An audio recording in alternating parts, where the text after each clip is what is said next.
Nature can ruin your life with a tsunami, hurricane, tornado, rainstorm, and many other destructive events. But did you know that it also has other, weirder ways to destroy? Let's take a look at the most unusual natural phenomena. How about the orange rain? It's not that orange drops are falling on you, no, the whole sky and the atmosphere are turning dark orange. Orange clouds are pouring dirty orange drops on you. Don't worry, they're not poisonous, but watch your eyes. Don't let the drops get in because they contain sand particles. If you want to see this unusual phenomenon, go to the Canary Islands. Every year, the sky turns orange there and pours orange-red drops of water mixed with sand onto the ground. This phenomenon happens because of the Sahara. In the desert, strong winds blow millions of tons of dust and sand into the air. All this mess penetrates the atmosphere and turns the sky orange. Then, the particles from the Sahara fly toward the Canary Islands and fall on people in the form of heavy rain. Residents of this region experience breathing problems and poor vision in the orange conditions. Airports stop working. All flights are canceled. Under favorable conditions, a storm that carries sand particles can reach both the Mediterranean and northern Europe. Therefore, if you suddenly see red rain, don't be scared. This is not the apocalypse. Warning: this kind of rain causes anxiety. During this phenomenon, you won't see drops of water. There will be spiders falling from the sky. People have faced spider rains in Australia, the United States, and the United Kingdom. These creatures are called money spiders, or sheet web weavers. During strong winds, they climb as high as possible to the tops of plants, bushes, and fences.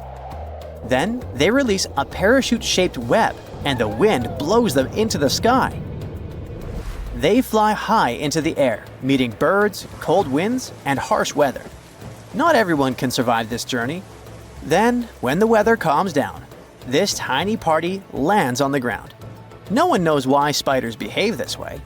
According to one version, they fly away from places where flooding can begin. In other words, it's a forced migration. And because of this migration, spiders often become the first settlers of territories that have been destroyed by fires or other natural phenomena. But don't worry, these creatures are harmless to humans. They just want to live and multiply. Although, to be honest, it's hard to stay calm when thousands of arthropods are falling on your head. Tornadoes are a destructive force. But look at this. A whirlwind appears during a snowstorm. It's sucking in more and more snow. Now, it's not just a tornado, but a snow-nado. It looks like something terrible and destructive, but don't worry, it's not as scary as it seems. This is a fairly rare disaster that has recently occurred in Utah. The snow tornado came across a man and his dog on its way. It looked impressive and dangerous. Fortunately, no one got hurt. This phenomenon occurs when an air vortex raises snow from the ground. If you see a similar vortex next to you, don't panic. Usually, such phenomena are harmless and don't have enough force to destroy things. This natural phenomenon is much more dangerous than the snow-nado. Just imagine that a mountain of chunks of ice is moving along roads, sweeping away everything in its path. It looks like a tsunami, but instead of water, there are ice boulders. The ice tsunami can destroy houses, cars, and trees. It can move on grass, asphalt, and sand. It can jump out of the water like a crazy salmon. Fortunately, the ice tsunami is not a frequent phenomenon. It occurs when three conditions are met: a flat coast, loose ice, and strong wind.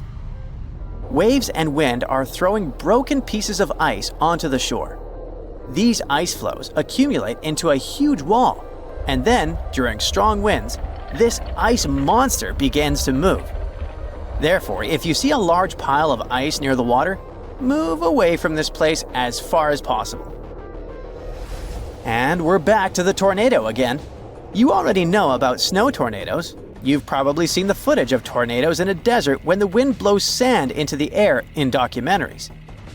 Tornadoes pass over the ocean's surface and can create a funnel inside the water. But there's a phenomenon that's even cooler and more impressive. It's a fire tornado. Surely not many of you have heard about this thing. It's a very dangerous phenomenon. but people have ventured close to the fiery tornado to study it. But firefighters, by the way, often encounter this devastating phenomenon. A fire tornado forms during forest fires, and sometimes it can appear inside a burning building. If you see a big flame and feel a strong wind, be careful. A fiery funnel may form. But how does this happen? Let's first look at the origin of an ordinary tornado. So, we're somewhere in a dry place in the middle of a hot day. The sun heats the air that is close to the ground. Its lower layers absorb more energy than the upper ones. An increase in temperature makes this air less dense and more buoyant. Then it lifts into the sky in the form of long columns. This rise has a spiral movement. The water in your bathtub moves similarly when it flows through the drain hole. So many of these air vortices are quite weak, and you can't see them. But some of them encounter strong air currents. This accelerates their movement, adds energy, and increases the area. More and more air gets into this vortex, making it stronger. When dust and sand get into these whirlwinds, you see a tornado. The fire tornado follows the same pattern, with only one difference. The air below is heated, not by the sun, but by fire. Fire heats the air, it rises, rotates, and pulls the fire inside. Some of the vortices can reach up to 400 feet high and 50 feet wide. It's like a thin, leaning tower of Pisa made of fire, only twice as tall. This is a truly devastating and terrifying phenomenon. The ground is shaking. Flocks of birds are flying away. You can hear a loud, low rumble. The volcano spits out a giant ash cloud. Lava is flowing from the mouth of the fiery mountain. Rivers of fire are running down and dashing towards you. You have nowhere to escape. The fire is getting closer and closer, and wait a minute. This lava isn't hot. It's cold. How is that possible? You can observe cold lava flows near many volcanoes. In Indonesia, for example, this phenomenon has recently destroyed entire villages. Yes, it's not hot, but it's still dangerous. Cold lava streams occur when hot lava mixes with ash, sand, and pebbles during wet weather. In a sense, the volcano spews out streams of heavy mud.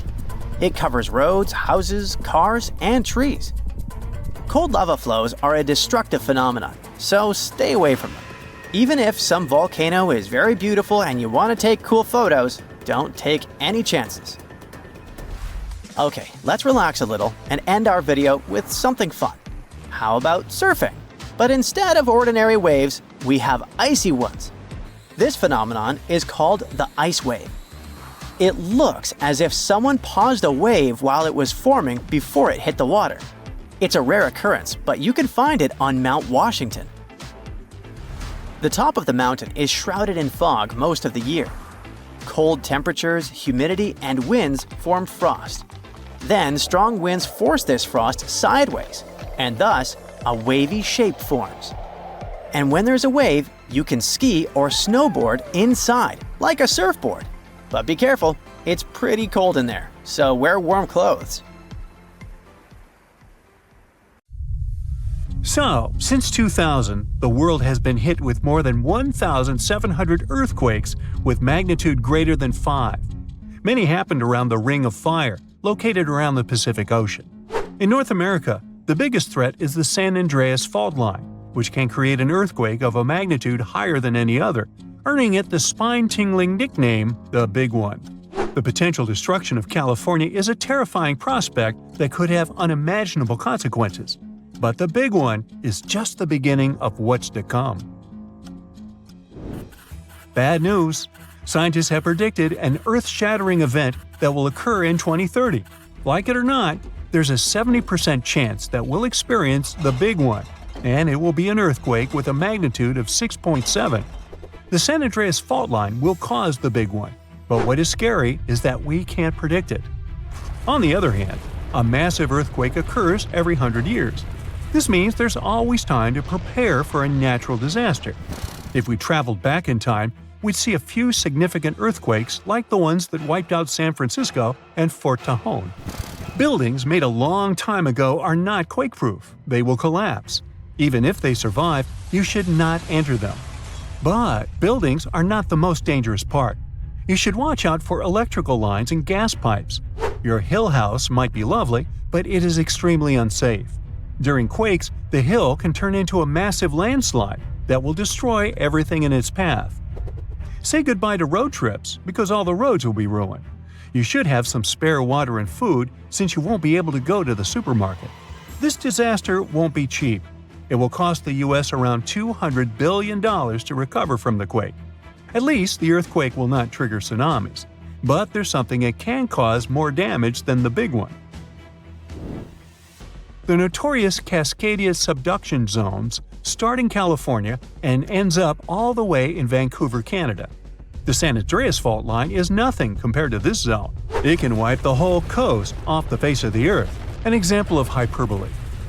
Subduction zones are tectonic plates forced to be one under the other and constantly pulling apart. One is called the North American Plate and the other is the Juan de Fuca Plate. Zones like these are not to be messed with, since they are terrifying hotspots for earthquake activity and extremely dangerous because they cause massive underwater quakes. But they are underwater, so what can they do to us? Well, they can cause giant tsunamis, flooding cities, and destroying the coastline. Right now, the most active zone is the Ring of Fire. The Cascadia zone might be less active, but it is like a sleeping beast that can wake up and destroy everything in its path, causing a groundbreaking earthquake. The last time all this stress was released was in the year 1700. Unlike the San Andreas quake, this one will cause massive tsunamis and much bigger shocks. Let's hope you'll be camping in an open field at that time, because most buildings and bridges will likely be destroyed. Also, be ready for the aftershocks, as they'll be devastating. Nature won't be spared either. Landslides will change animals' habitats. Even our homes will be changed forever. Luckily, there is a light at the end of the tunnel, and scientists are doing everything they can to ensure our safety. New rules are implemented. Every new building must be able to withstand massive shocks. They're developing modern warning systems, and every new infrastructure must follow strict quake-proof guidelines. The Juan de Fuca and the North American plates are locked together, but they won't stay like that forever. When they unlock, get ready for a massive shake. The closer you are to the epicenter, the more damage you'll experience. But even if you are lucky to be far away, you may still feel the ground shaking for some time. Now, if we compare the Cascadia subduction zone and the San Andreas fault, we'll see how much more dangerous the Cascadia zone is. In 1994, there was an enormous 6.7 magnitude earthquake in the Northridge area, close to the San Andreas fault. Sadly, many people didn't make it, and some were injured. Back then, buildings were not strong and earthquake-proof, and many of them were damaged. The Cascadia subduction zone can potentially cause a magnitude 9 earthquake. A magnitude 6 quake has the power of around 44 million pounds of dynamite, but a magnitude 9 has the power of 44 trillion pounds of dynamite. The strongest ever recorded quake was in Chile. Its magnitude measured 9.5, and it destroyed most everything. So let's say you've survived the quake, but the struggle is far from over. Soon after, a massive tsunami will strike, with waves that might reach up to 100 feet in some areas. That's so unlike the San Andreas earthquake, which can't produce any significant waves. So say goodbye to your beautiful garden, since salt water will destroy trees and plants, changing the environment for a period of time. The only positive thing will be you won't need Halloween decorations, because all those dried-out trees will resemble a ghost forest. The combination of waves, quakes, and the sheer size of the area will make this natural disaster much more dangerous than any caused by the San Andreas fault or the so-called Big One. A quake similar to this happened around 300 years ago. Many more have been recorded in the past 3,500 years, proving that they continually occur every 400 to 600 years. So, technically, we have around 100 to 300 years before the next big one hits. We still have no idea how exactly the Cascadia subduction zone works, because we discovered it in 1970. This zone is super scary because it can cause big earthquakes. It was found by accident when researchers studied the Ring of Fire. They wanted to know if this area had caused any trouble in the past years, and the proof was under their noses. In Washington, there is a horror forest where nothing has been growing for years. When researchers tested the soil, they found a tremendous amount of salt. They put two and two together and concluded that a massive tsunami had been the reason. Experts still didn't know when the forest was destroyed, but Japan kept records of a gigantic earthquake that had a similar effect. It was the one that happened in the year 1700. There is a 1 in 3 chance that the next one will occur in 2050. You must know how to survive the Canadian earthquakes and make it out unscathed, so listen carefully. Those who live in this area have almost no experience with earthquakes like this one. Surviving the quake is relatively easy, but the tsunami coming afterwards is the real danger. After the shake, find the highest ground and go there. Only bring the essentials, like food and water. Yeah, leave your baseball card collection at home. After the first hit, don't try to go down. Seismologists say that most likely there will be a few more waves, and they have proven this. On the 22nd of May, 1960, seismologist Jerry Eston and his 4 friends went to Hawaii to see an expected tsunami that was to happen around midnight. They set up their gear on Wailuku Bridge with an escape route planned. This bridge had been destroyed in the previous tsunami, but the new one was much taller and better. After midnight, the water was 4 feet above the average level. The second wave hit a half hour after midnight, and the water rose another 9 feet by 1 a.m. The water started going down and dropped by 7 feet, but the horror was far from over. Next, they saw a wave that was around 20 feet tall. This shows us that tsunamis are unpredictable, and we should listen to experts to stay safe.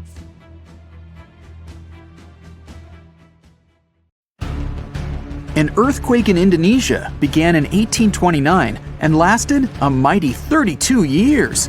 It reached its climax in 1861 and hit a magnitude of around 8.5. It was caused by the tectonic plates below the island slowly clashing against each other.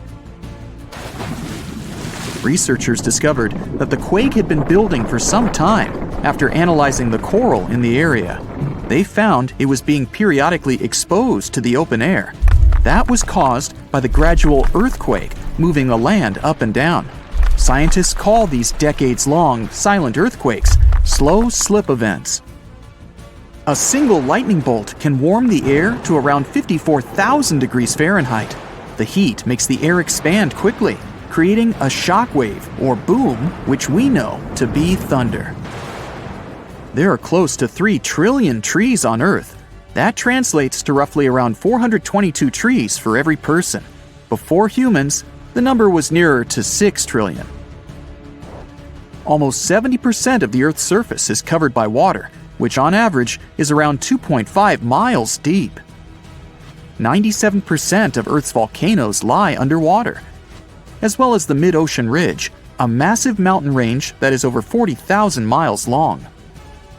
Humans have mined around 190,000 tons of gold from the planet. Experts predict there is around 20% still left to be mined, but this figure is constantly changing. The world's largest active volcano is in Hawaii. Called Mauna Loa, it's over 2.5 miles above sea level. Given that most of it is underwater, the volcano's summit is a staggering 11 miles from its base. That's the same length as over 160 football fields. The highest ever recorded temperature on Earth was a sweltering 136 degrees Fahrenheit. It was recorded in El Azizia, or modern-day Libya, on September 13, 1922. The lowest temperature was a chilling minus 129 degrees Fahrenheit, recorded at Russia's Vostok station in 1983. Earth is the 5th largest planet in the solar system, behind Jupiter, Saturn, Uranus, and Neptune. It has a circumference of roughly 25,000 miles, and it would take the average person around 8,300 hours to walk around the face of the Earth. The separation between Earth's land masses would make such a trek almost impossible, though. It takes 365.25 days for the Earth to orbit the Sun. Because our calendar years only have 365 days, we add an extra leap day every 4 years to make up for the difference. Russia is the largest country on the planet. with a total area of about 6.5 million square miles. It encompasses more than 1/8 of the Earth's inhabited land area, but still has a relatively small population given its size. Earth is the only planet with one moon. Mercury and Venus have no moons, while every other planet has 2 or more. Earth is over 4 billion years old. Scientists calculate this by looking at the planet's oldest rocks, as well as meteorites that have crash-landed.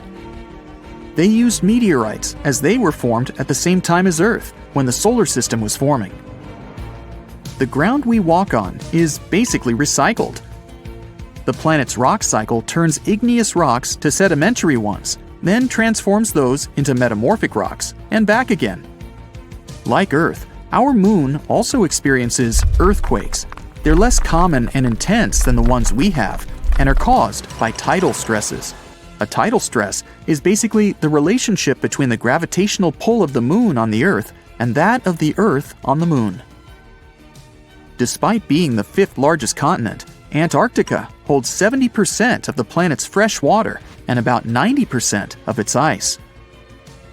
Bangkok is the most visited city in the world, boasting 23 million visitors in 2019 alone. Paris, London, Dubai, and Singapore make up the other cities in the top 5. The lowest layer of Earth's atmosphere is called the troposphere and is the reason we have weather.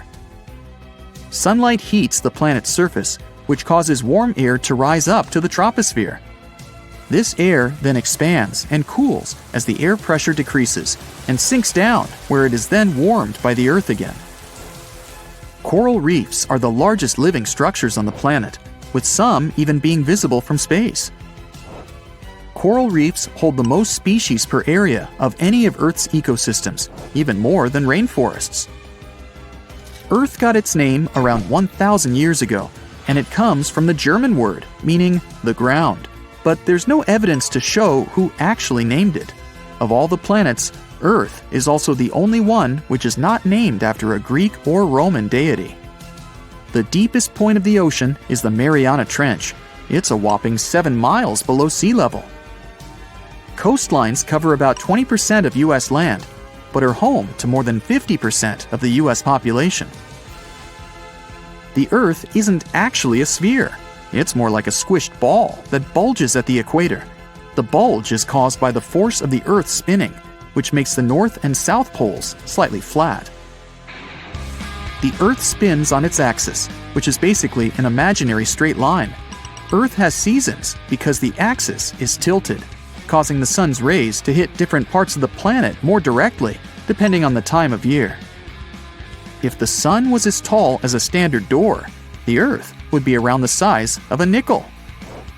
The Earth's rate of rotation is gradually decreasing. It's happening so slowly that it would take as much as 140 million years for the length of a day to increase to 25 hours. Get equipped for any season with brand new Brightside merch. Click the link and grab your print. The biggest animal on Earth is the Antarctic blue whale. It can reach lengths of 100 feet and weigh up to 400,000 pounds, which is around the same as 33 elephants. The temperature at the center of the Earth is around the same as the surface of the Sun, at almost 10,000 degrees Fahrenheit. Earth is around 10,000 times older than humans.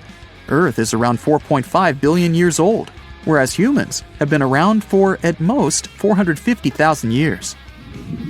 There are around 34,000 known species of fish. The actual number is way higher though, as a whopping 95% of our oceans still haven't been explored. America's Route 66 is longer than the journey to the Earth's core. The distance to the core is roughly 2,000 miles.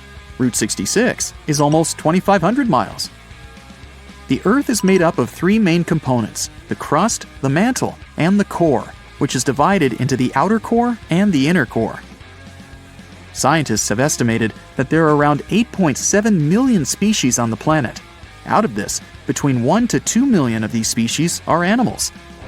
But roughly 86% of land species and 91% of fish have yet to be discovered by humans. Ancient astronomers used to think that the Earth was the center of the universe. For 2,000 years, they believed the Earth to be static, while other bodies traveled in orbit around us. In 1543, Copernicus published his sun-centered model of the solar system. Earth is the densest planet in the solar system. The density varies across its different crusts, but the planet's average density is just over 3 ounces per cubic inch. Mount Everest is the highest point on the planet. Its peak is the highest altitude above sea level at around 5.5 miles. Each year, 1 septillion crystals of snow fall on Earth. That's a trillion snowflakes. Snow covers about 31% of Earth's land area each year. Of Earth's water, only around 3% is fresh water. The other 97% is salted. Of that 3%, about 2% is frozen in ice and glaciers. So, less than 1% of the planet's fresh water is actually in lakes, rivers, and underground. The world's largest inland body of water, or lake to us normal people, is the Caspian Sea. It has an area of 140,000 miles squared. The world's deepest lake is Lake Baikal in Russia and is 5,300 feet deep. Earth's atmosphere is roughly 78% nitrogen and 21% oxygen, with small amounts of water vapor, carbon dioxide, and other gases. No other planet is believed to have this much oxygen, which explains why Earth is the only planet where life has been discovered so far. Apart from the Moon, there are 2 asteroids in co-orbital orbits with Earth, sometimes called Earth's second moon. 3753 Cruithne is an asteroid that looks like it's following the Earth in orbit, but it's actually following its own path around the Sun. 2002 AA29 is another asteroid which makes a horseshoe orbit around the Earth that draws it close to the planet every 95 years. There is a powerful force hiding underground where tectonic plates meet, and one forces another under it. This happens in the Pacific and Indian Oceans.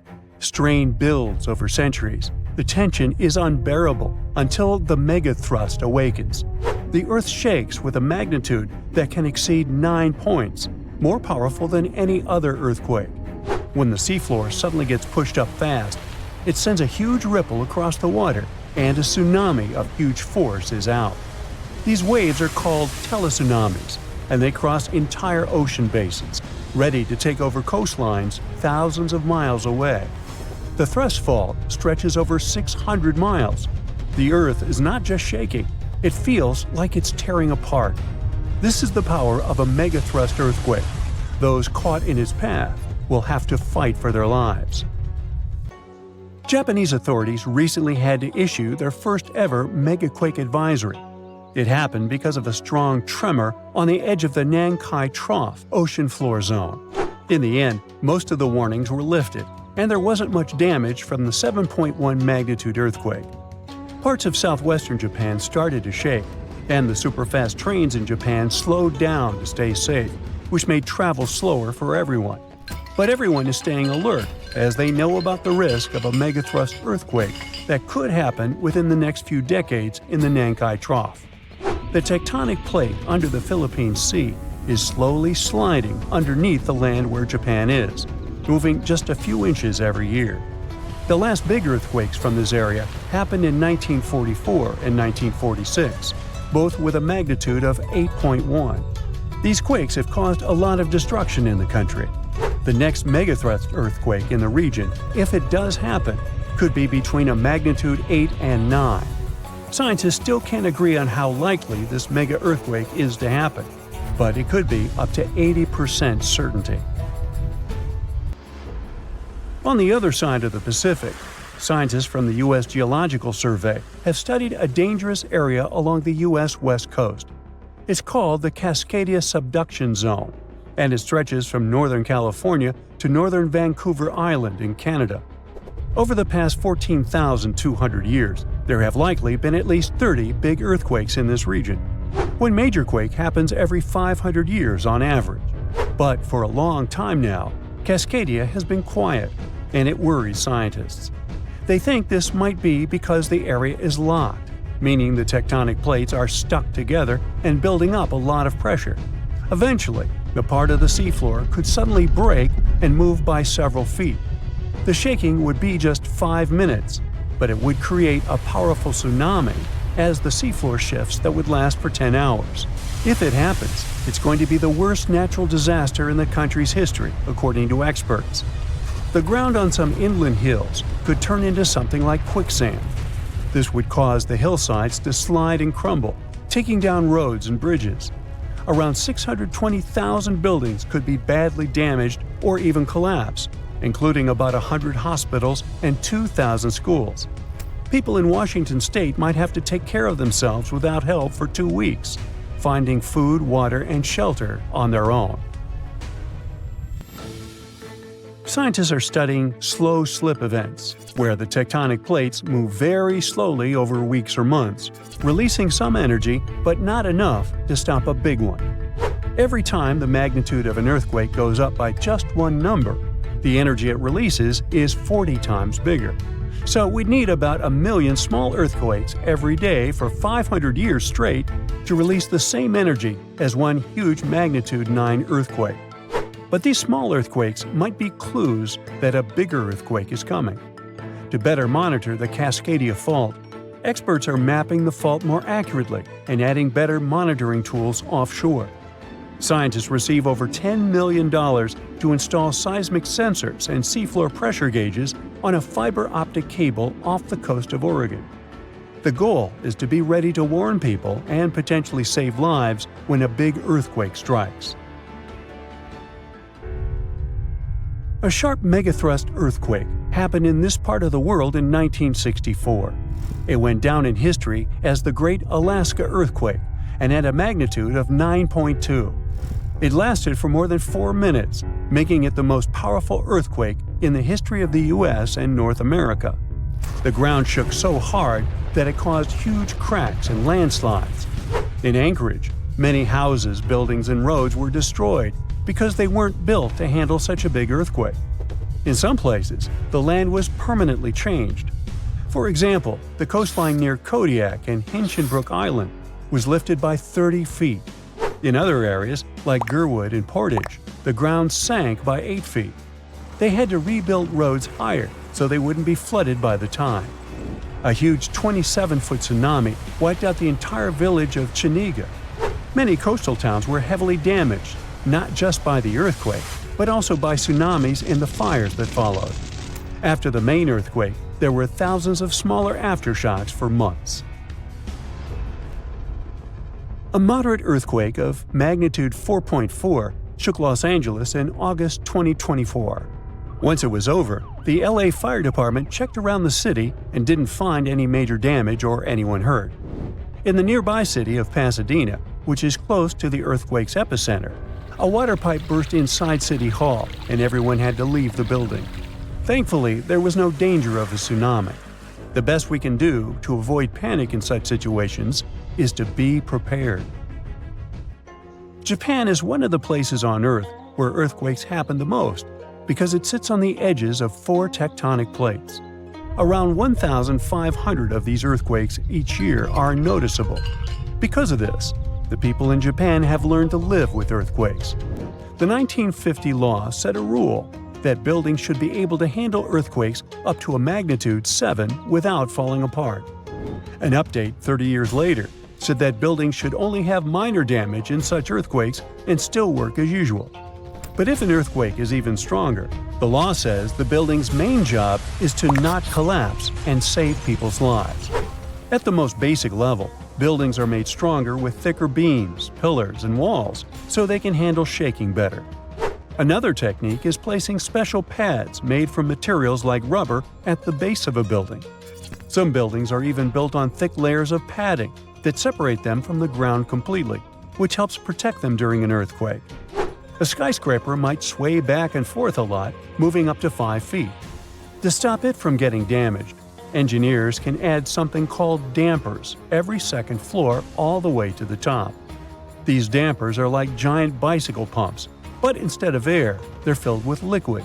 When the building shakes, the dampers push against the liquid inside them. Even though the liquid doesn't squish very much, it can still absorb some of the shaking. When they're building tall skyscrapers, engineers try to make the structure as simple and balanced as possible. This means having each floor the same height and placing the support columns evenly. But sometimes, architects who design skyscrapers don't want to make these compromises because they have creative ideas for how the building should look. Then, they have to find compromise solutions. For example, Tokyo's Skytree Tower, one of the tallest buildings in the world, is designed in a futuristic style but also includes special features to protect it from earthquakes. It has a central pillar, like in traditional Japanese pagodas, and seismic dampers that help absorb the energy from an earthquake, keeping the building safe. A magnitude 15 earthquake has the potential to completely destroy our planet and evaporate all the water in a matter of seconds, leaving Earth uninhabitable. Over 500,000 earthquakes happen annually, but none have a magnitude of 15. 90% of quakes occur in the terrifying Ring of Fire zone located around the Pacific Ocean. The ground there is like jello. It shakes almost constantly.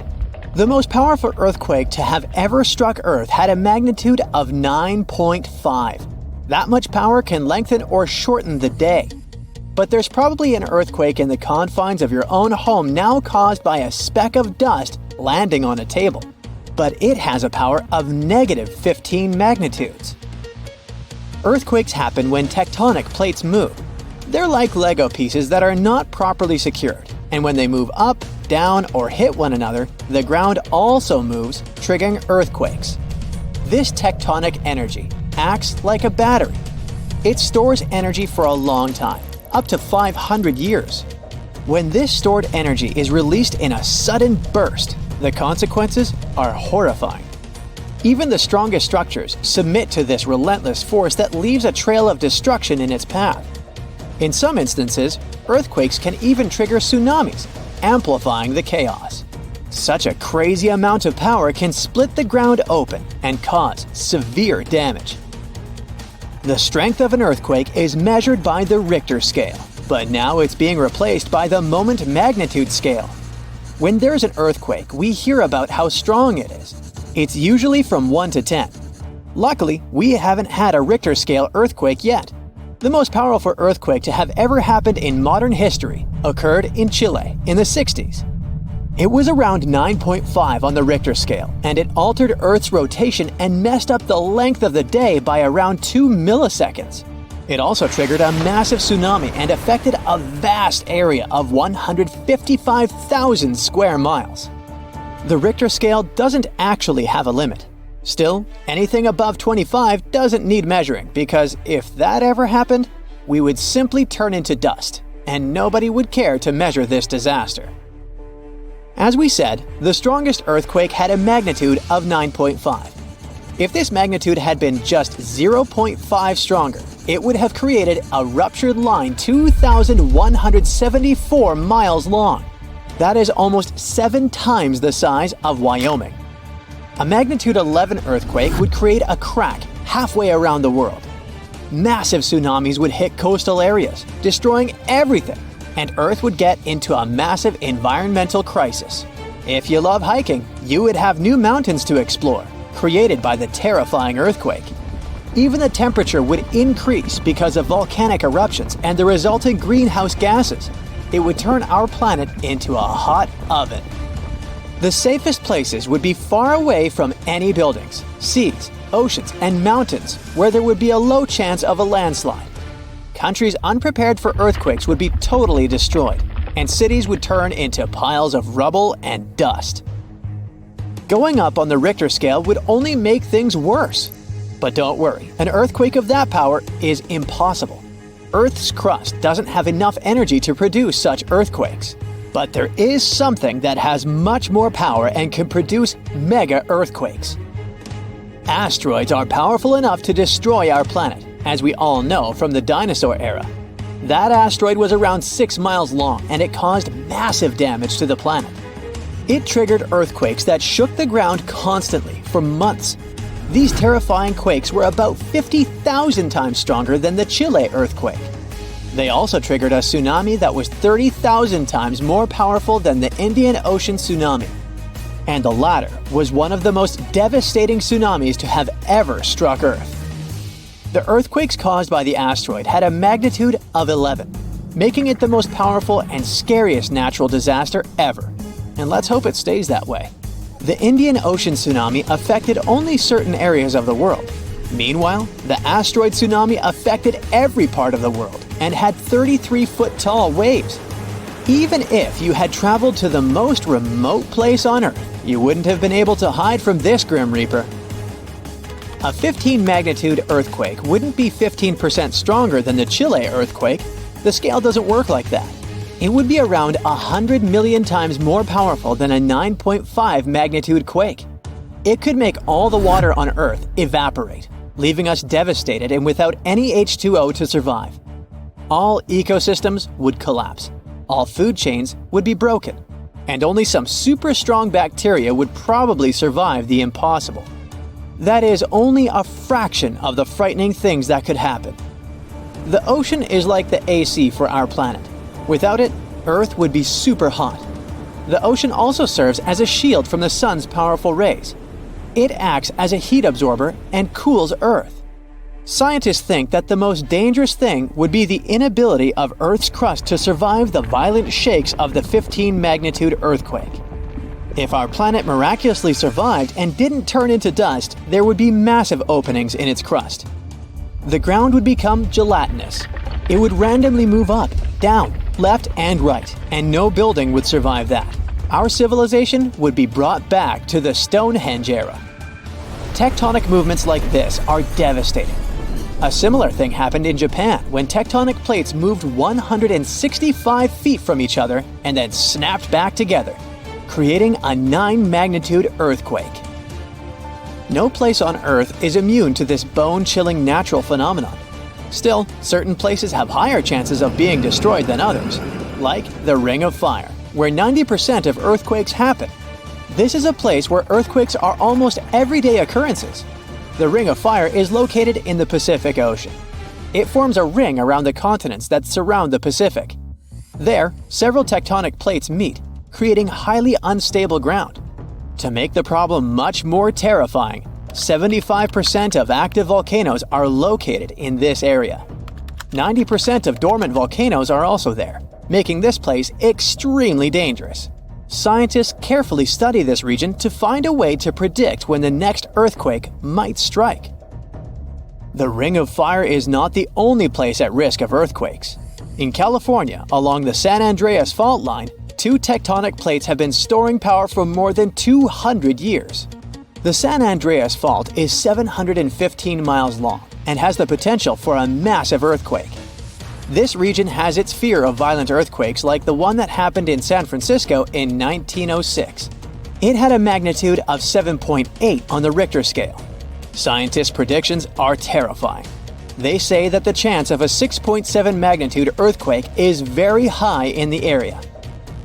If all hell starts to break loose, you should know how to survive. Avoid anything that might fall on you, like windows, closets, or unstable ceilings. The official phrase from emergency experts is drop, cover, and hold on. Stay low to the ground. Hide under something stable like a table, and remain there until the shaking stops. Make sure to stay in your shelter for another minute or two, just in case there are aftershocks or loose debris. Use your nose and smell for gas. If you do smell it, don't turn the lights on or do anything that might ignite it. Stay strong and be safe. Back in 2018, the biggest active underwater eruption ever happened, at least the one that we could officially record. Scientists followed earthquakes that struck the area in the western Indian Ocean off Madagascar. Between 2018 and 2021, over 11,000 earthquakes struck a small island called Mayan between Madagascar and Mozambique. The strongest one had a magnitude of 5.9. Until then, this area had been pretty peaceful. There had only been 2 earthquakes recorded over 50 years. Along with regular earthquakes, there were also some unusual seismic hums, like earthquakes at pretty low frequencies, forming deep underground.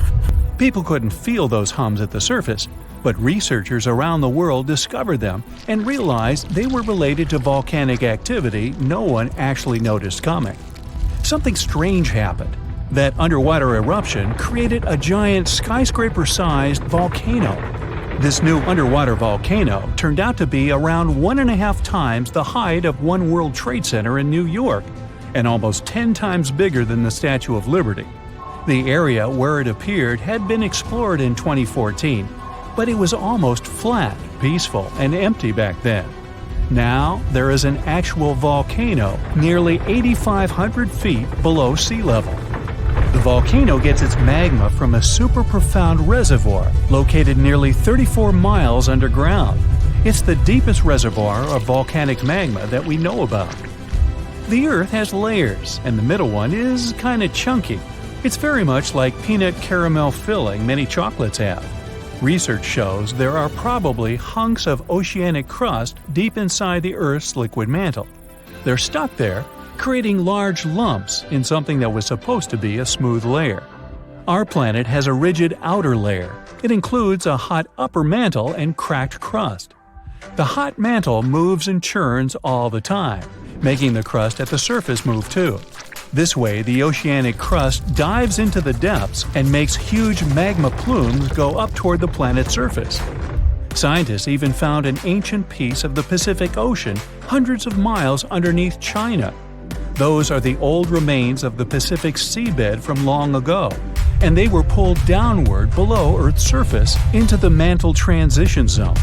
This rocky slab that used to be at the bottom of the ocean is made of the crust and some solid parts of the upper mantle. Most of the volcanic activity on our planet happens where we don't even see it, under the surface of the ocean.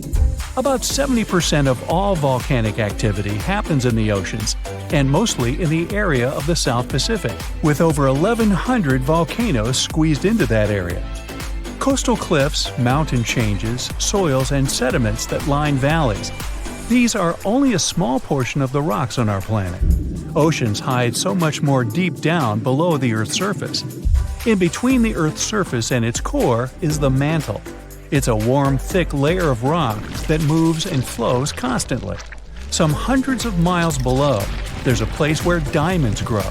As they form, they go through high temperatures and pressure, after which they eventually freeze. That way, when they arrive at the surface, scientists can explore their structure, find out how they formed, and understand better what's going on in the depths of our planet.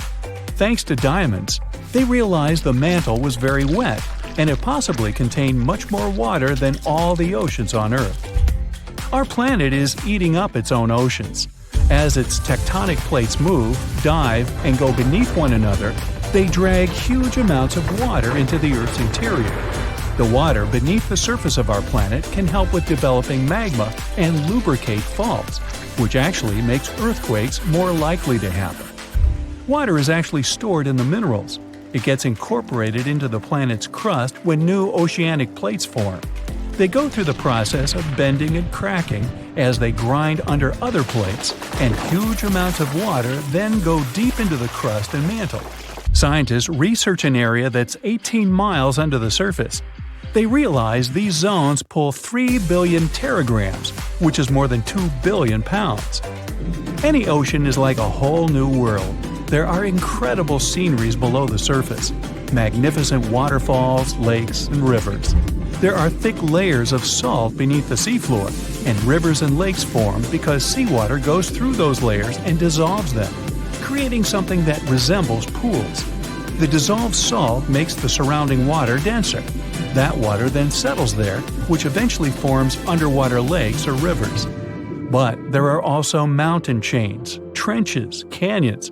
There's a canyon in the Bering Sea with more than 8,500 feet of vertical relief. This makes the Grand Canyon look way smaller than it is, since the underwater canyon is nearly 2,500 feet deeper. Deep parts of the ocean are really cold. The temperature of the water can be about 40 degrees, but at the bottom, water can get boiling hot. There are hydrothermal vents in the seafloor. Those are the hot springs located at the edges of tectonic plates. The water they release can reach a temperature of up to 750 degrees Fahrenheit. but the pressure at such depths is very intense. So intense, no human being can handle it. Still, it's the pressure that keeps the water from boiling. Ocean depth is on average 2.3 miles. Light waves can still enter at 3,280 feet, even though it's in a very small amount. So all the mysteries hidden below that point remain in total darkness. The actual illuminated part of the ocean goes until 600 feet. Even though the sun gives us light, most of our planet is dark all the time. It's all because of the oceans, covering over 70% of our planet. The loudest sound that came from an ocean, and of the loudest sounds ever recorded, came from an ice quake. It was so loud, researchers picked it up by sensors more than 3,000 miles away. There was a seismic activity that made frozen ground break down. The Antarctic ice sheet is bigger than the continental part of the United States and Mexico together. A big iceberg from Antarctica holds over 20 billion gallons of water, which could make a 5-year water supply for 1 million people. Humans can generally drink sea ice, although we can't drink seawater. As time goes by and the ice ages, the brine trapped between ice crystals drains out. That way, ice becomes fresh enough to consume it. If all the ice sheets and glaciers we have on the Earth melted at the same time, the sea level would rise another 260 feet, which is just a little shorter than the Statue of Liberty, the height of a 26-story building. Clams lived long enough to tell us more about oceans past. Ancient mollusks could live for more than 500 years. To learn more about a tree, you can use its rings to see how old it is. To learn how old a mollusk is, you can examine its rings within the shell and tell. This is also how scientists get information about the ocean, climate, and whatsoever. Clams can help take a look at what happened about 1,000 years ago. The Earth doesn't have 4 but 5 oceans now. The new one, called the Southern Ocean, was officially recognized only a few months ago. It borders the Atlantic, Pacific, and Indian Oceans, so scientists couldn't agree if it's really a new ocean or just part of the colder regions of these 3. We don't only divide oceans on maps, each has different conditions for unique marine species. For example, the Southern Ocean has leopard seals, orcas, minke whales, emperor penguins, and other animals that live in cold, icy seas. It's also home to krill, small creatures that look like shrimp and are food for many bigger animals that live there. Life on our planet started about 3.5 billion years ago. I wasn't around then. It's still a mystery how and when exactly, but some theories say life could have first emerged in the depths of the ocean. A few years ago, scientists found microscopic tubes and filaments within rocks formed about 4 billion years ago. These rocks are fragments of ancient oceanic crust.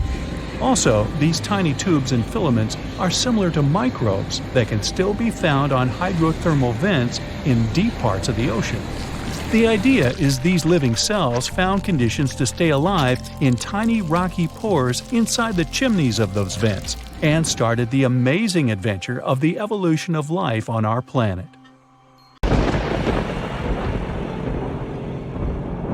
For hundreds of years, people in the US have reported hearing strange, loud booms.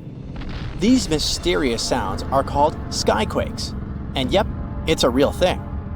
If you've ever heard a loud, distant booming noise that definitely wasn't a thunderstorm or a car engine backfire, congrats, it looks like you've experienced a skyquake yourself.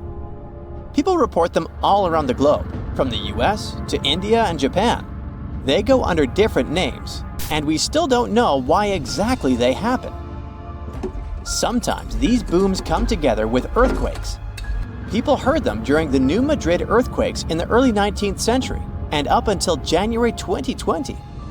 Those who've experienced them describe skyquakes as a rushing or rolling noise. Famous American writer James Fenimore Cooper described it more poetically as the lake speaking to the surrounding hills, which send back the echoes of its voice in accurate reply. Sometimes these mysterious booms happen in cold weather instead of during earthquakes. One of the skyquake hotspots is near Lake Seneca in New York. They call them the Seneca Guns.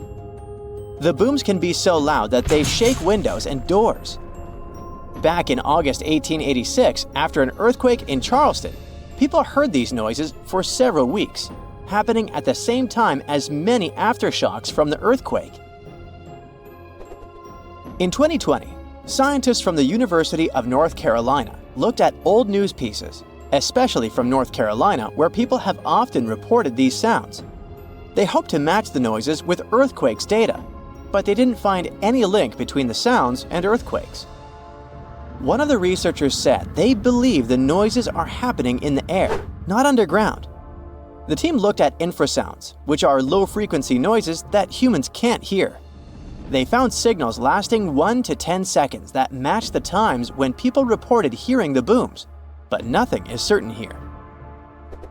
Some people think that solar flares, underwater tsunamis, or caves collapsing under the sea cause skyquakes. Others believe the sounds come from planes making loud sonic booms. But that doesn't explain old records of skyquakes from the past before planes were even invented.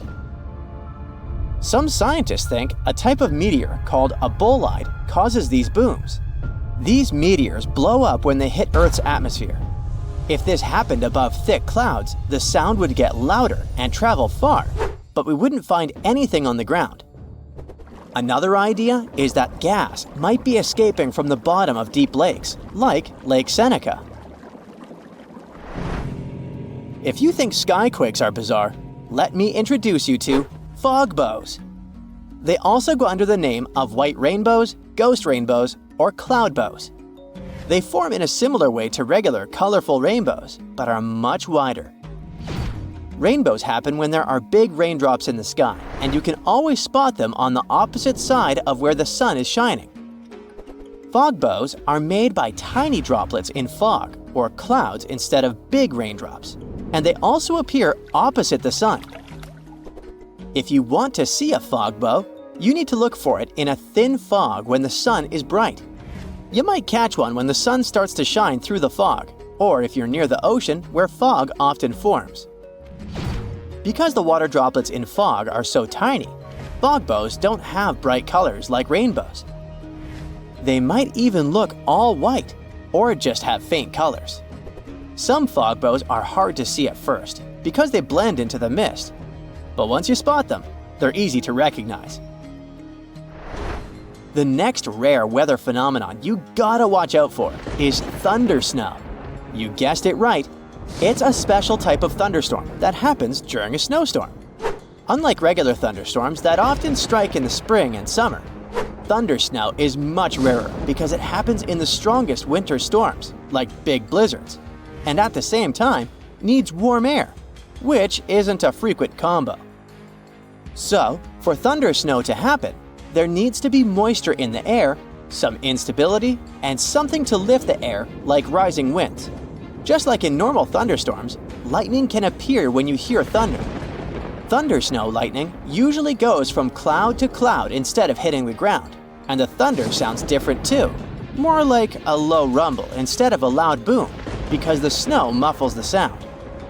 You aren't so likely to get struck by it, but it's still important to stay inside when you hear thunder to stay safe.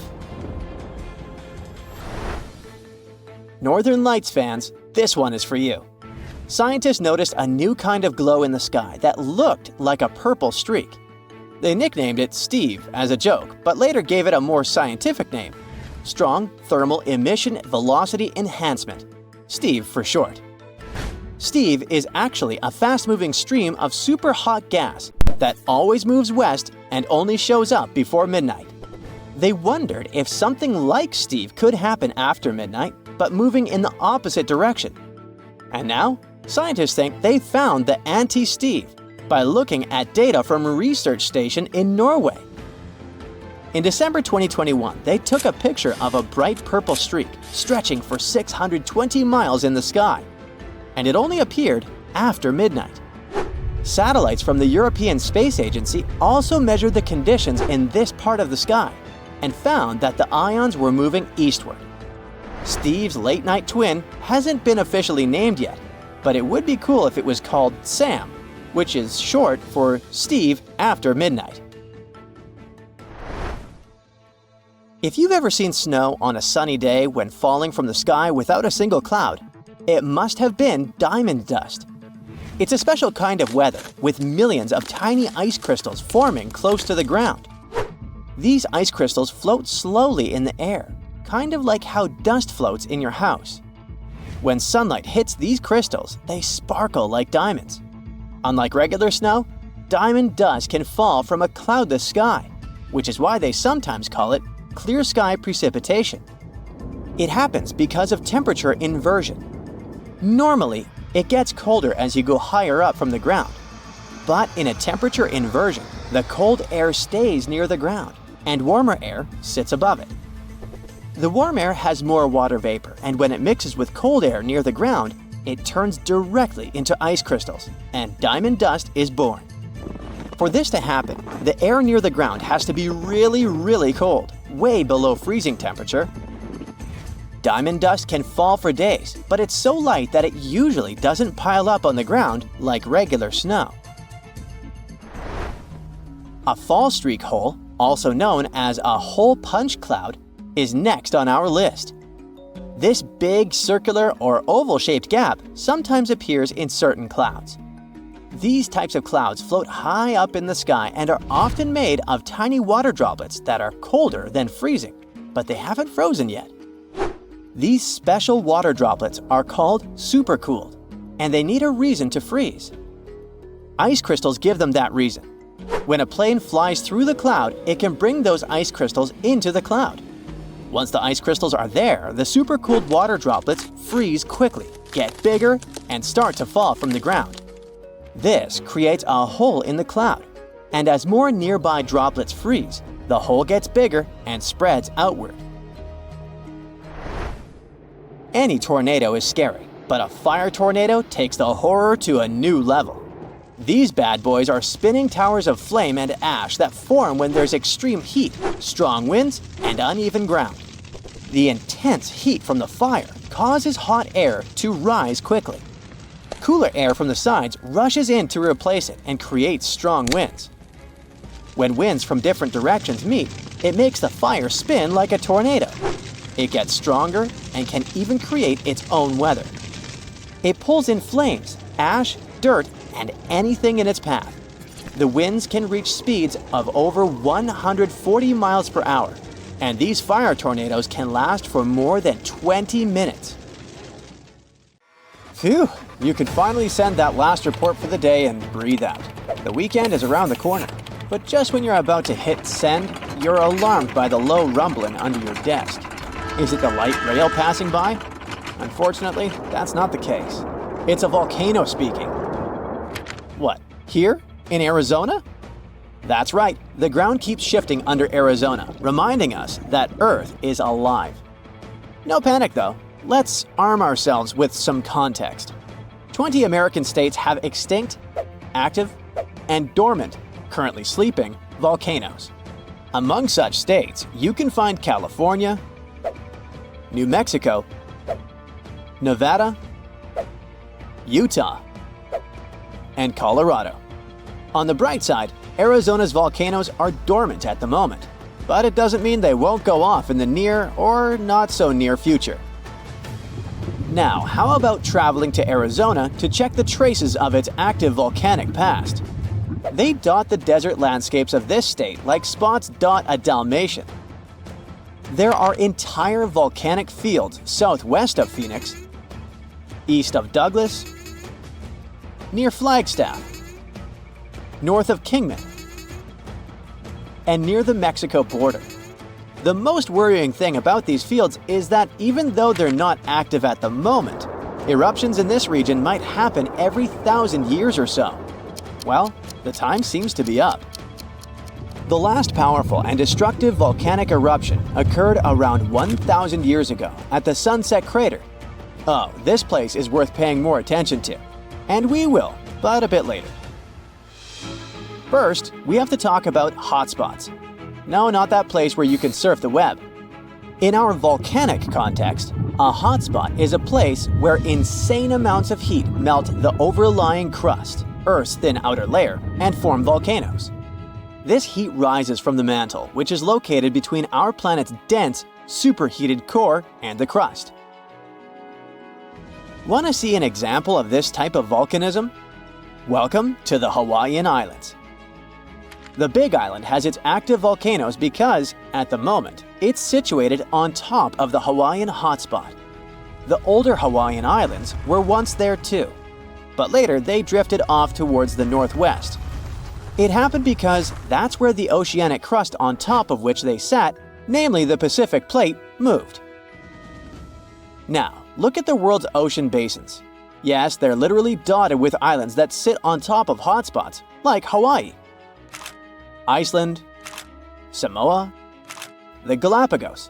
Those are probably the most famous examples. But don't think that continents can't host hotspots. They can, but those are far less common. One of the most famous continental hotspots is, I bet you know it. Yep, the one beneath the Yellowstone caldera.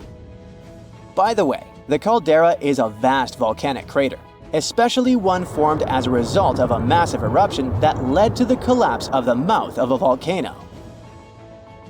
The Yellowstone hotspot is basically the creator of Old Faithful and the rest of the hot springs and mud pots for which the national park is famous. Speaking of Old Faithful, let's make a small detour and pay more attention to this wonder of nature. It's one of the most well-known geysers in the world. People have been coming from all over the globe to see it for more than a century. The cool thing about this geyser is that the likes of it can only form under very specific conditions. That's why they're pretty rare. Magma under the surface superheats pockets of underground water. The pressure there keeps growing until it eventually pushes the water upward with immense strength.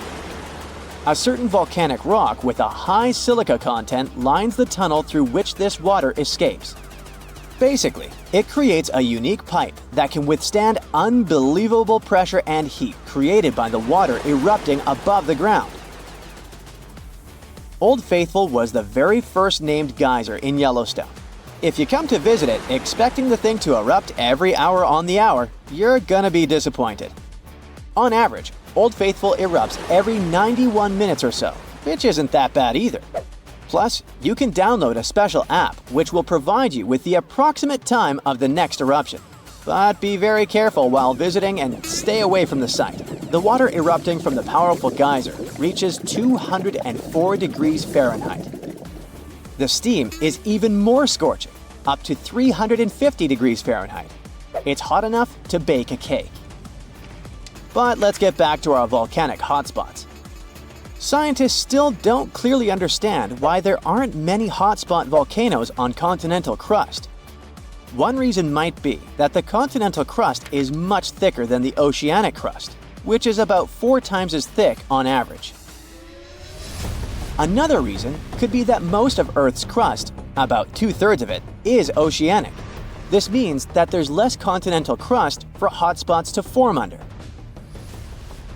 Now, I bet those of you living in Arizona will appreciate the following info. We'll talk about a volcanic field right in the heart of this state, the San Francisco Volcanic Field.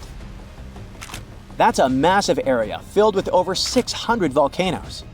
Yes, they're mostly small, but it doesn't make them any less impressive. They're scattered across 1,800 square miles in northern Arizona, a giant territory. Interestingly, scientists are still debating about whether this volcanic field is actually sitting on top of a hotspot. But one thing they agree upon, the volcanoes in this area get younger as you move east. And this pattern matches up with the North American plate moving west over what could be a stationary hotspot beneath the surface of our planet. Cool, huh? The volcanic hullabaloo in that area started around 6 million years ago. So, in geological terms, it's relatively young. As for the most recent eruption, it happened less than 1,000 years ago. The Sunset Crater, which I mentioned before, the one near Flagstaff, is the most famous vent from that eruption. The Sinagua people had to leave their homes at Wupatki Pueblo because of the eruption. That site is now part of the Wupatki National Monument. There, you can see how people lived in this volcanic region many years ago. If you go to explore this area, you'll notice that most of the volcanoes there are basalt cinder cones, small and steep. The Colorado Plateau has quite dry weather conditions. That's why the volcanoes haven't worn down much. Some of the best examples of those cones, like this one, called the SP crater, still look like they appeared yesterday. But look around. It's not just cinder cones. The San Francisco volcanic field also has a stratovolcano, as well as some lava domes that formed from volcanic rocks with more silica than basalt you can find in places like Hawaii. It means they're thicker and don't flow as easily. Anyway, the stratovolcano is going to be one of the most epic sights you'll come across while exploring this volcanic field. Well, not the stratovolcano itself, but the San Francisco peaks, the remains of that giant formation. They stand tall at more than 12,600 feet. That's 4.5 Burj Khalifas placed on top of one another. It makes the peaks some of the biggest landmarks in northern Arizona. They're not only stunning, but also sacred to the Native American people who have lived in the area for many generations.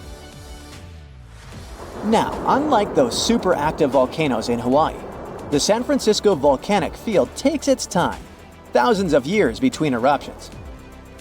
But you shouldn't relax just yet. Geologists say another eruption is likely to happen one day. It will probably occur in the remote eastern part of the field, away from big towns. Phew! And if that next eruption is anything like the one that formed Sunset Crater, it would be quite the show. Lava fountains and rivers of lava flowing. At the same time, the next eruption might not happen for centuries, maybe even millennia. Until then, the San Francisco volcanic field will remain a hidden gem of volcanic history, waiting for its next fiery performance.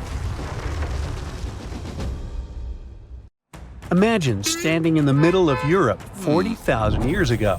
The landscape is rough, cold, and unforgiving. Fast food is scarce, and there's no internet. Suddenly, from out of the woods steps a figure, stocky, strong, and with a face that is quite unusual. This human looks similar to us, but something about them is different. Their brow is heavy, their nose is broad, and their body seems to be built to fight nature itself. Well, congrats! You've just met a Neanderthal. You might have thought that Neanderthals were basically ancient humans, but that's not really true. We come from the same genus called Homo, but we, all modern humans, belong to one same species called Homo sapiens. However, there used to be lots of human species before, and Homo neanderthalensis was just one of them. And they actually were kind of cooler than us. So what in the world has happened to them? Neanderthals lived for a long time, for about 360,000 years, across Europe and parts of Asia.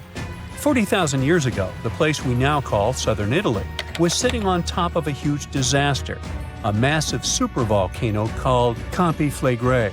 This big boy is huge, about 9 miles wide. That's about 10 to 20 minutes in a car to get across it all. But there were no cars then, remember?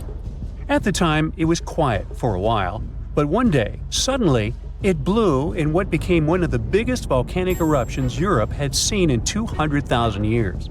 The catastrophe was so crazy that ash, gases, and debris altered the climate across the entire continent. What comes next is usually called a volcanic winter. Average temperatures drop, the sky gets darker, and life becomes even harsher than it already is. The eruption, known as the Campanian Ingumbrite, caused Europe to cool by as much as 7 degrees Fahrenheit. Doesn't sound like much? Well, the drop of even 1 degree would cause winters to become harsher, causing horrible snowfall, rains, and floods. Crops would struggle to grow, leading to food shortages. The weather would go wild, too, with storms and droughts. Hey, kind of like now. Except multiply this by 7. Events like these caused some huge chaos in modern times. You can imagine what it did to the Neanderthals. But in reality, a simple volcanic eruption shouldn't destroy an entire species, right? Well, yes. The truth is, the Neanderthals were already hanging by a thread back then, and all because of us. They've been in a tough spot for a while. They lived in places that are now parts of Europe, Western Asia, and the Middle East. Modern humans, us Homo sapiens, entered Europe and were giving them some serious competition for food and shelter. Homo sapiens were sneaky dudes, better at finding food, easily adapting to different environments, and using more advanced tools. We were pushing Neanderthals out, trying to get the same resources. We literally made their extinction a slow and very unpleasant process. So, while the volcano definitely made things worse, it wasn't their only problem, and they didn't completely disappear after the eruption. Some of them hung on in isolated places, like Gibraltar, for another 12,000 years. That's because it's likely most of the severe cooling actually happened farther east, away from where the Neanderthals were trying to survive, and it didn't hit their homes as hard as we thought. In fact, the eruption may have even helped them, at least for a while. Some scientists say that the volcanic fallout might have slowed down modern humans' expansion into Neanderthal territory and gave the poor fellas a little more time to survive. So, the Campi Flegrei eruption was a nasty event, but it only delayed the inevitable. Campi Flegrei is a wild card. It's also known as the Fields of Fire. The air itself there is thick with legend. The Greeks and Romans believed this volcano was the gateway to the underworld. Even an ancient Roman poet, Virgil, mentioned this in his famous story, the Aeneid. The hero Aeneas must descend into the underworld, and this place is exactly where he starts. Back in the day, this landscape was full of Roman villas, spas, and fish ponds. The elite had the time of their lives there. What they didn't know, though, was that they were standing on treacherous ground that could go crazy at any moment. The Campi Flegrei is not your typical volcano. You'd imagine a single towering peak, but the landscape looks deceivingly calm, with small features popping up here and there.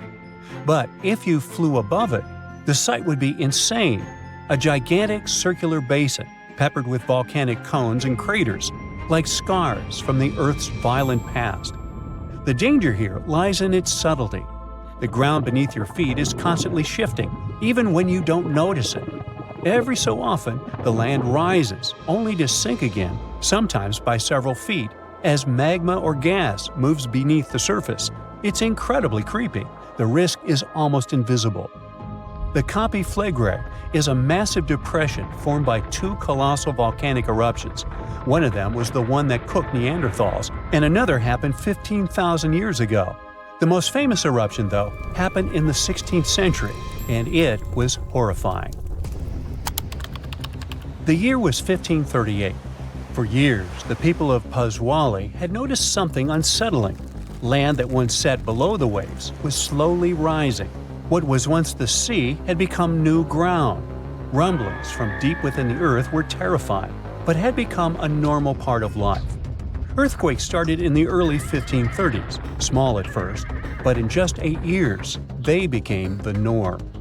Until one day, on September 28th, horrifying tremors shook the ground. By the next evening, as the sun dipped below the horizon, a massive crack ripped open the earth near the ancient Roman town of Trippergoli. From this gash spewed fire, smoke, and a rain of volcanic ash miles away. It was thick and muddy, likely mixed with underground water. The ground trembled as hot pumice rock was thrown high into the air. And then a new mountain began to rise from the land. This was the birth of what we now call Monte Nuovo. Eventually, things seemed to calm down, as if the earth was catching its breath. For days, things seemed quiet. Locals relaxed a bit. They began to approach the new mysterious volcano, a crater with something that resembled boiling within it. People visited it like a new attraction. But then, just days later, the disaster struck again. At night, without warning, a new mountain went wild. A blast from the southern flank hurled scoria, chunks of jagged volcanic rock, into the air. This one was fatal for 24 people. The debris found afterwards was huge and coarse. For centuries after, the only signs of life from the Monte Nuovo were small fumaroles, jets of gas seeping from the earth. But then, even those faded away. Now it's just a lush green cone, a pretty sleeping giant. But the ground near Naples, Italy, is still alive. The Campi Flegrei sits quietly for now, but it might not be for long. It's showing signs it might be waking up again. This supervolcano looks like a hellish landscape with its boiling mud pits, geysers, and steam vents. Romans and medieval Christians once believed it was a gateway to the underworld, and who can blame them? What's spooky is that recently scientists detected unusual activity under the surface. In 2012, Italian authorities raised the alert level on the volcano from green to yellow, meaning that it needs close monitoring. There are certain changes that usually happen before an eruption. The magma below starts releasing gases, which could weaken the rock above, eventually triggering a disaster. Unfortunately, no one can predict exactly when or if it will erupt. But if it does, the consequences could range from a minor inconvenience for locals to a global catastrophe. Its last tiny eruption happened in the 16th century, and it wasn't too bad. But if history repeats itself, like it was with Neanderthals, we're all cooked. An eruption like that could lead to global cooling, crop failures, and widespread famine. Right now, a group of scientists is trying to get a clearer picture of what's happening beneath the surface. The Campi Flegrei Deep Drilling Project is working to drill a 10,000-foot borehole, hoping to check out the magma chamber up close. But at least for now, the supervolcano remains quiet, and let's hope it stays that way. These ominous rumbling sounds, the ground shaking under your feet. Wait a minute, that's my tummy. Or it might be Washington State's Mount Adams waking up. It's the largest volcano in the state by both area and volume, and it's recently started to show signs of life after staying silent for thousands of years. Scientists have noticed an alarming uptick in seismic activity around the mountain. And since the last eruption here happened between 3,800 and 7,600 years ago, humanity was still in the Stone Age at that time. This sudden chattiness has scientists, let's say, curious.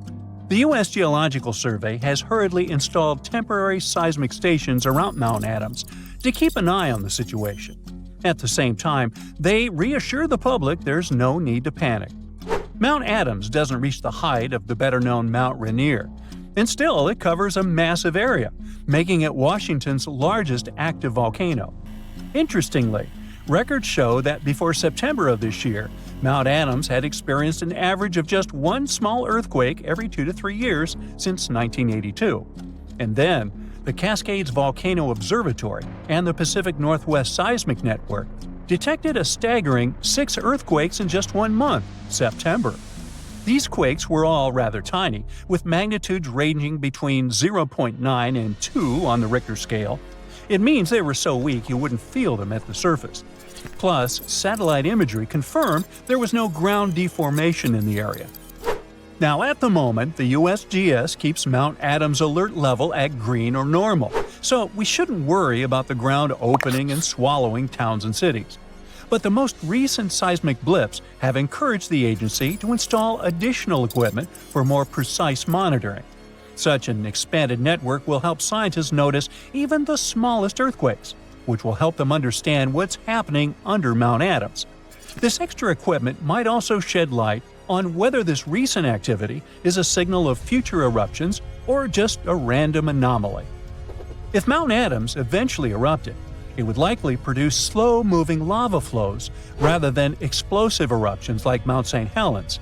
After all, past eruptions have only led to lava flows that travel just a few miles from the volcano.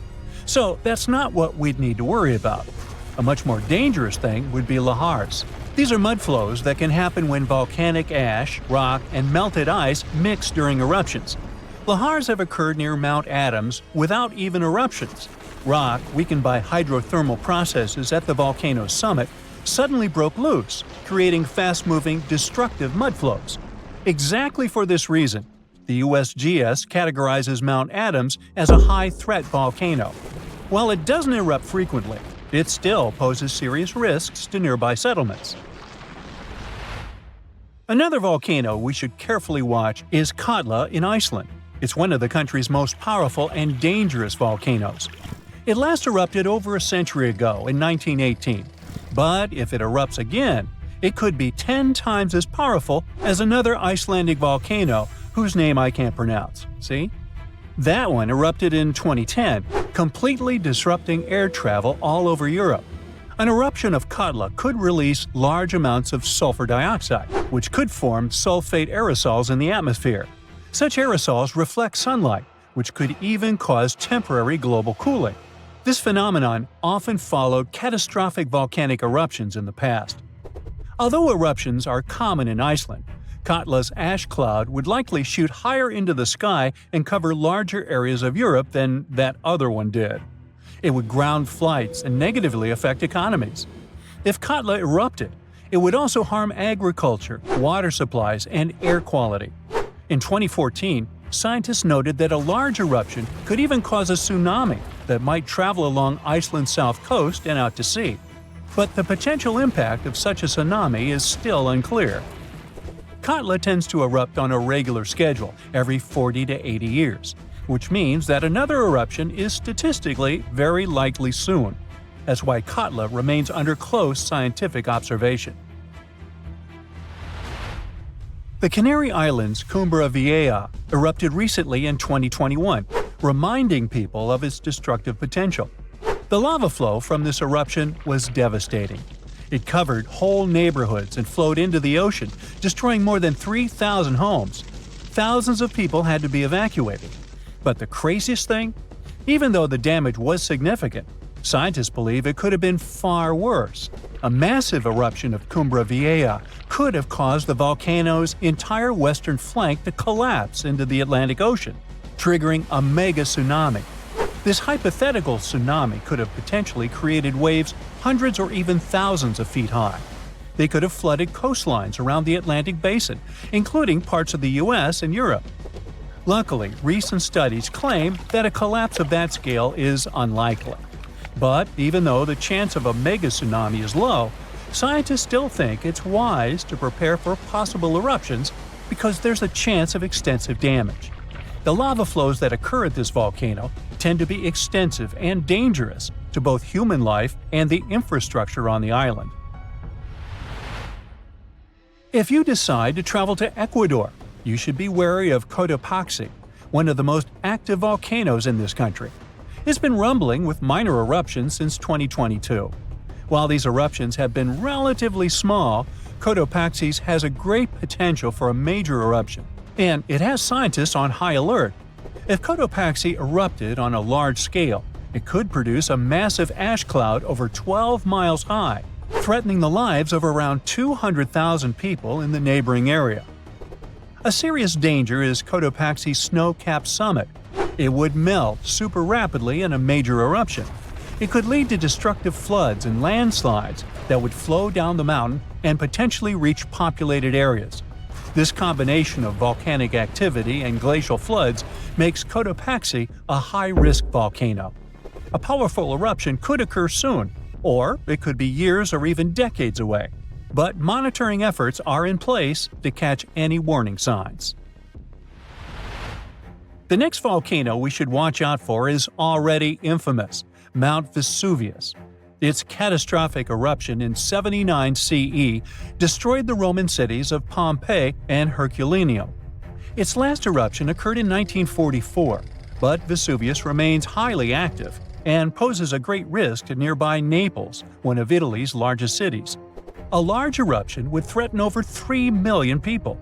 Many of them live in the vicinity or even directly on the slopes of the volcano. If Vesuvius erupted, it would be an explosive event, with ash, rocks, and volcanic gas ejected at extremely high speeds. And even though such a destructive event isn't expected for a few hundred years, Vesuvius remains one of the world's most closely watched volcanoes. After all, it has a real potential to cause catastrophic damage in a densely populated area. Then we have Popocatépetl, often called El Popo. It's one of North America's tallest active volcanoes, which lies about 40 miles from Mexico City. Exactly this proximity to a metropolitan area with a population of 22 million people makes Popocatépetl especially hazardous. A large eruption could send a massive ash cloud over Mexico City, causing widespread disruptions. Ash could clog the city's drainage systems, contaminate water supplies, and even cause power outages by short-circuiting electrical systems. Plus, lahars could rush down the volcano, reaching nearby towns. Popocatépetl has been showing near-constant seismic activity since the early 2000s, and smaller eruptions are pretty common here. In early 2024, there were 13 recorded minor eruptions, which alarmed nearby towns. At the same time, volcanologists consider such eruptions normal for Popocatépetl. While talking about super dangerous volcanoes, we can't skip Yellowstone National Park. It houses one of the world's largest supervolcanoes. Its last massive eruption occurred about 640,000 years ago. But if this monster were to erupt today, the impact would be much more devastating for the entire planet. States closest to Yellowstone, including Montana, Idaho, and Wyoming, would be most affected, likely experiencing disastrous pyroclastic flows. These flows, which are made of a dangerous mix of lava, ash, and gases, can obliterate everything in their path. Large parts of the country would also be blanketed in volcanic ash, over 3 feet in some areas. On a global scale, an eruption at Yellowstone would send tons of ash and gases into the stratosphere, potentially blocking sunlight and causing global temperatures to drop for a few years. This would disrupt agriculture, collapse transportation systems, and create food shortages on a massive scale. Still, even though there's a popular myth that Yellowstone is overdue for an eruption, geologists clarify that this isn't true. Volcanoes don't follow precise timetables, and the activity at Yellowstone doesn't indicate an imminent eruption. So yeah, that's good news. Our planet's biggest and meanest supervolcanoes are waking up. When they erupt, you'll surely notice it, even if you live thousands of miles away from the epicenter. Scientists are worried we might not have enough time to prepare and deal with the consequences of a super-eruption. There's some volcanic activity close to the Italian city of Naples. And no, it has nothing to do with the famous Mount Vesuvius, but with another volcano. This one is harder to see as it doesn't have a tall peak like Vesuvius. But don't let this bad guy trick you. It could be way more dangerous than its giant neighbor. It does have a huge crater that's about 8 miles wide. This volcano is called Campi Flegrei, and it's actually one of the largest volcanoes in Europe, sitting under the town of Pasquale. So, Campi Flegrei erupted 39,000 years ago with a bang so massive it spread ash across the whole Mediterranean region. It also caused the temperature to drop by over 16 degrees Fahrenheit across Eastern Europe. It was the biggest volcanic eruption in Europe in 200,000 years. Since then, Campi Flegrei has had smaller eruptions, and the last one happened in 1538. Now the area is full of small craters, hot springs, and bubbling pools, and they're all proof that this volcano is still very much alive and brewing something. Since the early 2000s, the ground in the giant crater and the town nearby have been slowly rising by about 1 to 1.5 inches every year. There were at least 150 earthquakes that shook this supervolcano lately. In May 2024, there was a 4.4 magnitude in the area, the biggest in the last 40 years. Residents had to leave their homes and camp outside, fearing there would be more earthquakes. No one knows how Campi Flegrei is going to behave in the following months or years, but the authorities are organizing evacuation exercises to prepare the population just in case. The Italian volcano looks like an innocent kitten compared to the real giants like Yellowstone. For a volcano to deserve the title of a super one, it must be able to produce catastrophic-scale eruptions and eject huge amounts of magma, ash, and volcanic gases. The Yellowstone giant meets these criteria. Even though it moves from time to time, the Yellowstone supervolcano hasn't erupted for 640,000 years. But when it does wake up, it might erupt with incredible power, about the same amount as 10 huge nuclear power stations can produce. Under the ground, beneath Yellowstone, there's a super-hot area full of molten rock called magma. As more magma moves into a big space called a magma chamber, the ground above starts to swell or rise. When the magma cools down, the ground falls. Between 2004 and 2009, The ground at Yellowstone rose by almost 10 inches, but then it started to slowly go back down in 2010. Scientists aren't sure if it's going to erupt anytime soon. There's also another big volcano called Long Valley in California that has been active since 1980, and it can be a really big threat. Scientists studying this supervolcano found out that before its biggest eruption, 760,000 years ago, the buildup may have taken less than a year. Now, that's bad news, because a supervolcano eruption can have a huge effect on the world, like the eruption of the Toba volcano in Sumatra around 74,000 years ago.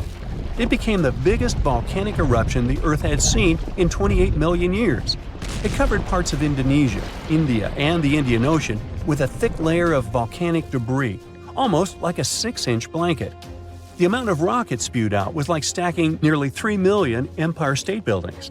The giant crater it left behind can still be seen from space. All the ash and gases shot up into the air and blocked some of the sunlight.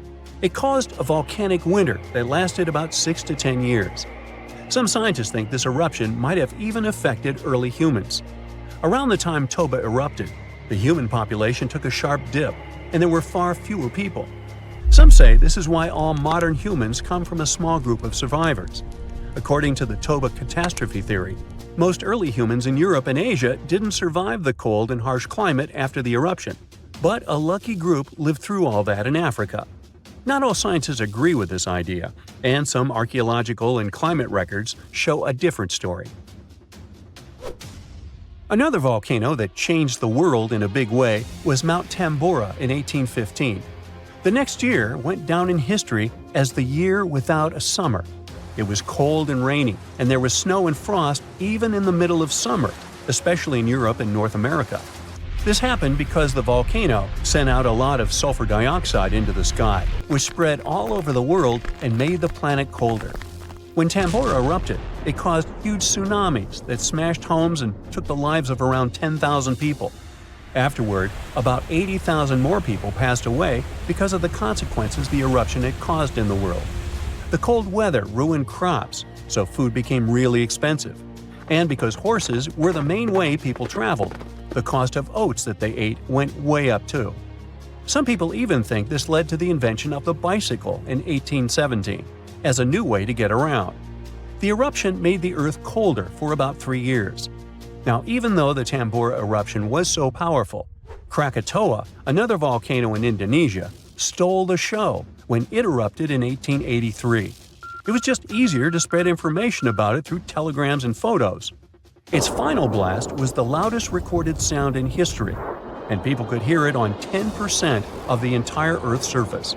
The eruption started a tsunami, with waves about half as tall as the Statue of Liberty. Now, if we only had 12 months to prepare for a supervolcano eruption, it would be really hard to store enough food and get ready. But don't panic just yet. Supervolcano eruptions are very rare, and the last one happened 26,500 years ago in New Zealand. Scientists think that a super eruption happens once every 100,000 years on average. But the sad part here is that the Earth doesn't follow a perfect timeline.